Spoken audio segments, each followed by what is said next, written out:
Le fait que les présidents de parti se voient sur les plateaux de télévision pour s'engueuler, c'est un problème. La petite phrase est signée Alexander De Croo, Premier ministre du gouvernement fédéral, et elle est directement adressée au président de parti de sa majorité. Après les étudiants néerlandophones, les étudiants francophones. Ce mercredi, Alexander De Croo prononçait un cours magistral devant les étudiants de l'UC Louvain, comme il l'avait fait donc il y a quelques jours devant ceux de l'université de Gand. C'était l'occasion pour le Premier ministre de s'adresser aux étudiants, c'est vrai, mais aussi et surtout donc d'envoyer un message à ses partenaires de majorité en prenant l'opinion publique à témoin.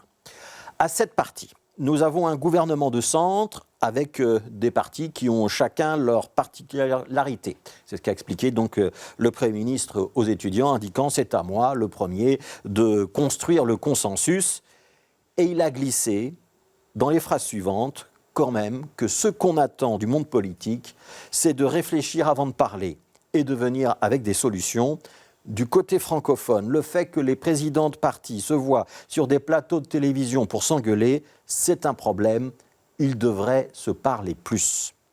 Cette sortie d'Alexander De Croo, elle n'est pas gratuite. Elle intervient quelques jours après un débat cacophonique à la RTBF.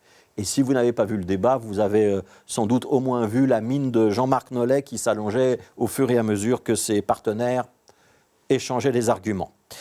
Cette sortie, elle intervient encore alors que Georges Louis Boucher, ce matin encore, sur LN24, estimait qu'il réalisait à quel point le gouvernement n'est pas à la hauteur de l'enjeu et que la gestion de la crise énergétique, avec ce gouvernement en est le maillon faible. Fin de citation. Alors qualifier un gouvernement auquel on participe de maillon faible, alors qu'on y a 3 ministres et un secrétaire d'État, qu'on a participé à la rédaction du programme, qu'on lui vote la confiance chaque année, ça n'a évidemment pas plu dans les chaumières des partenaires. Thomas Dermine pour le Parti socialiste et Gilles Van den Buur, le chef de groupe pour Écolo, se sont donc permis de répondre. Le premier a estimé que le maillon faible, c'était plutôt un président de parti qui étalait son impuissance en flinguant le gouvernement auquel il participe, tandis que pour le second, les outrances du président du MR dépassent chaque jour de nouvelles limites et nourrissent l'antipolitique et le populisme.